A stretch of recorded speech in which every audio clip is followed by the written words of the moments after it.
মন্ত্রী জানিয়েছেন জাতীয় সংসদ নির্বাচনের পাশাপাশি স্থানীয় সরকার নির্বাচন আয়োজনের প্রস্তুতি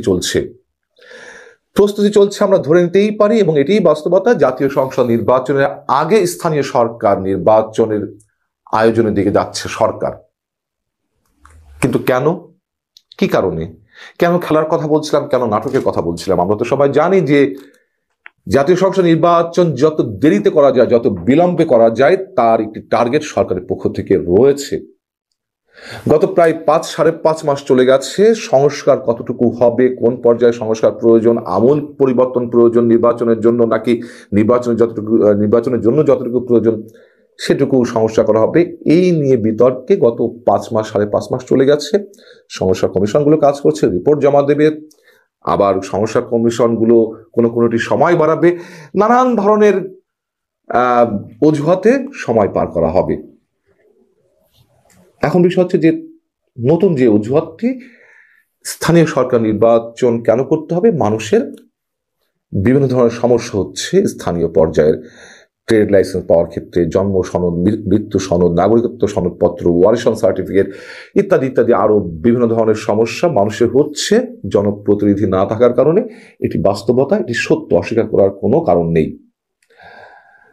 তার কারণ বর্তমান সরকার আসার পরপরই 12টি সিটি কর্পোরেশনের মেয়র এবং কাউন্সিলরদের অপসারণ করা হয়েছে, 495টি উপজেলা চেয়ারম্যান এবং সেখানকার ভাইস চেয়ারম্যানদের অপসারণ করা হয়েছে, পৌরসভা চেয়ারম্যানদের অপসারণ করা হয়েছে।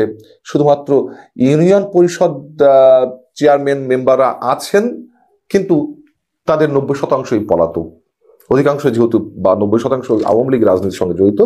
এই কারণে অতএব বলা যেতে পারে স্থানীয় সরকারগুলো একেবারে জনপ্রতিনিধি শূন্য।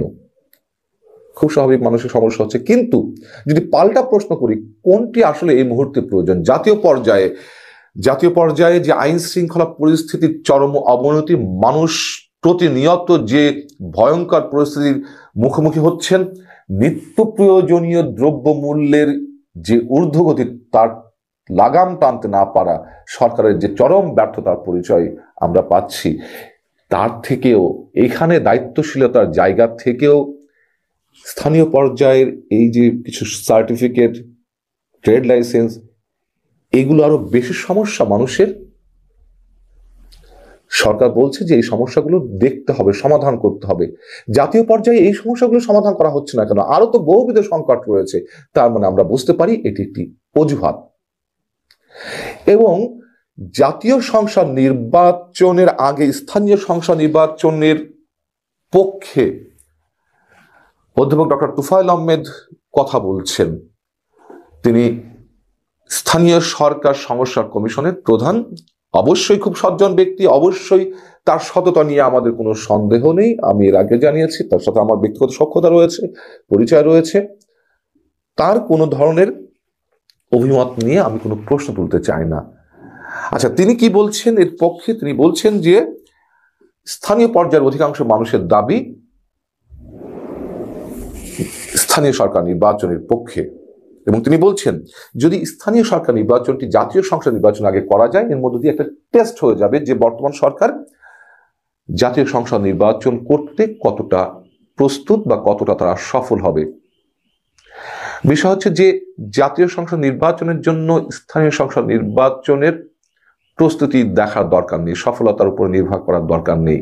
আমি বিনয়ের সঙ্গে বলছি। আচ্ছা, ধরে নিলাম যে স্থানীয় সরকার নির্বাচনগুলো সুষ্ঠুভাবে করা গেল না, তার জন্য আবার সংস্কার প্রয়োজন, তার জন্য আবার নানান ধরনের আয়োজন করতে হবে। এই করতে করতে জাতীয় সংসদ নির্বাচন কবে নাগাদ অনুষ্ঠিত হবে? এবং স্থানীয় সংসদ নির্বাচনে যদি করতে হয়, সেক্ষেত্রে ভোটার তালিকা হালনাগাদ নিশ্চয়ই করে তারপরে করবে। সীমানা সংক্রান্ত নানান ধরনের জটিলতার সামনে আসবে, হাইকোর্টে নানান ধরনের রিট উঠে আসবে, এবং সেগুলো নিষ্পত্তির পরে সেসব জায়গার নির্বাচনগুলো অনুষ্ঠিত হবে। এইসব করতে করতে জাতীয় সংসদ নির্বাচন কবে নাগাদ গিয়ে অনুষ্ঠিত হবে? এমনিতেই তো যেটি বলছিলাম যে সংস্কার বলতে বলতে 5 মাস 5.5 মাস হয়ে গেছে। সংস্কার বিষয়ক কমিশনগুলো কবে প্রতিবেদন দেবে এরও কোনো ঠিক ঠিকানা নেই। এর মধ্যে কিছু কমিশন 1 দফায় সময় নিয়েছে, 2 দফায় সময় নিয়েছে, এটুকু নিতেই পারে। 15 জনের মধ্যে অনেকের রিপোর্ট দেওয়ার কথা। আমি নিশ্চিত আরো অন্যান্য কমিশন আরো সময় চাইবে। এবং সবচেয়ে বড় কথা আপনাদের মনে করিয়ে দিই, স্থানীয় সরকার বিষয়ক মন্ত্রণালয়ের উপদেষ্টার দায়িত্ব কাকে দেওয়া হয়েছে? ছাত্র প্রতিনিধি হিসেবে যারা রয়েছেন তাদের একজন আসিফ মাহমুদ সজীব ভূঁইয়া।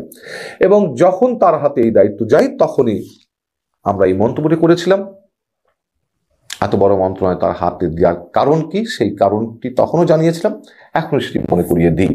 এর পিছনে ছাত্র সমন্বয়কদের নানান ধরনের খেলা আছে এবং এই বিষয়ে আমি বিস্তারিত আমার পরের কন্টেন্টে আমি জানাবো।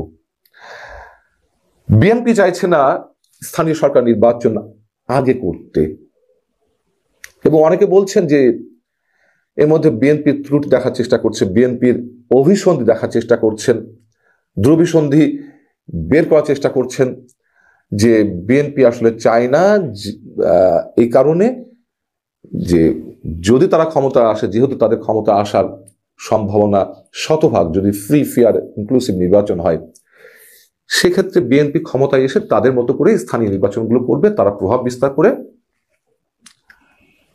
তাদের মতো করে স্থানীয় জনপ্রতিনিধি তুলে আনার চেষ্টা করবে এবং দলীয় সরকারের অধীনে স্থানীয় সরকার নির্বাচনগুলো সুষ্ঠু হয় না। এটিও চরম বাস্তবতা, এটিও সত্য। কিন্তু কথা হচ্ছে, এই যুক্তি যদি আমাদের ধরে নিতে হয় তাহলে এত সংস্কারের পক্ষে কথা বলার কি আছে? এইসব সংস্কারের মাধ্যমে তো একটা মাত্রই সরকার গঠিত হবে, রাজনৈতিক দল ক্ষমতায় আসবে, তাহলে তারা আবার সে আগের মতো করে হস্তক্ষেপ করবে, সংস্কারের কর্ণপাত করবে না, সংস্কারকে পরোয়া করবে না। তাহলে এই যুক্তিতে এগুলোরও কোনো প্রয়োজন নেই যে এইসব সমস্যা করে স্থানীয় সরকার নির্বাচন হোক, তারপর একটা জাতীয় নির্বাচন হোক, তারপর যাতায়াত, তারপরে। অতএব এইসব যুক্তি আমার কাছে একেবারেই গ্রহণযোগ্য নয়। এবং বিএনপি যে কারণে এই নির্বাচনটি আগে চাইছে না, তার মূল কারণ হচ্ছে জাতীয় সংসদ নির্বাচন বিলম্বিত করার একটি পায়তারা হিসেবে দেখছেন বিএনপি। তাদের এই মতের সঙ্গে আমি অবশ্যই একমত। আমরা তো আরো নাটক দেখছি, সংবিধান ছুঁড়ে ফেলতে হবে, সংবিধান বাতিল করতে হবে, এবং উপদেষ্টারাও নির্বাচনের জন্য নানান কথা বলছেন। এবং আমাদের প্রধান উপদেষ্টা তিনি নিজের সিদ্ধান্তে নিজে স্থির থাকতে পারছেন না। কখনো বলছেন ডিসেম্বরের মধ্যে, কখনো বলছেন জানুয়ারিতে, কখনো বলছেন সংস্কার না চাইলে তাড়াতাড়ি নির্বাচন করে দেব। এসব বায়বীয় কথাবার্তা বলে কোনো লাভ নেই। লাভ হয়তো তাদের আছে, কিন্তু জটিলতার সৃষ্টি করা হচ্ছে। আর বিএনপি যেটা বলছে যে আইন শৃঙ্খলা পরিস্থিতি দুর্বল হওয়ায় নির্বাচনকে ঘিরে সহিংসতা, এবং তারা এই কথাও বলছে এই নির্বাচনকে কেন্দ্র করে, স্থানীয় সরকার নির্বাচনকে কেন্দ্র করে নেতাকর্মীদের নিয়ন্ত্রণ করাও তাদের জন্য দুঃসাধ্য হয়ে উঠবে। খুব সহজ কথা, স্বাভাবিক কথা। এত কিছু নেগেটিভ বিষয় সামনে রেখে সামনে এগুলো সম্ভব নয়। এবং পুরনো কথাটা আবার বলি, আসিফ মাহমুদের কথা, এই নির্বাচনের মাধ্যমে তারা যে রাজনৈতিক দল গঠন করতে যাচ্ছে সরকারের পৃষ্ঠপোষকতায়, তাদের পছন্দের ব্যক্তিদেরকে টেনে নিয়ে হবে এবং নির্বাচনকে সত্যিই নিরপেক্ষ হবে মনে করার কোনো কারণ নেই। অতএব নতুন খেলা শুরু হয়েছে, নতুন নাটক শুরু হয়েছে, খুব জোরে সোরে। নাটকের প্রারম্ভিক অবস্থান আমরা আগে দেখেছি, এখন মোটামুটি একটা চূড়ান্ত পর্যায়ের দিকে যাচ্ছে।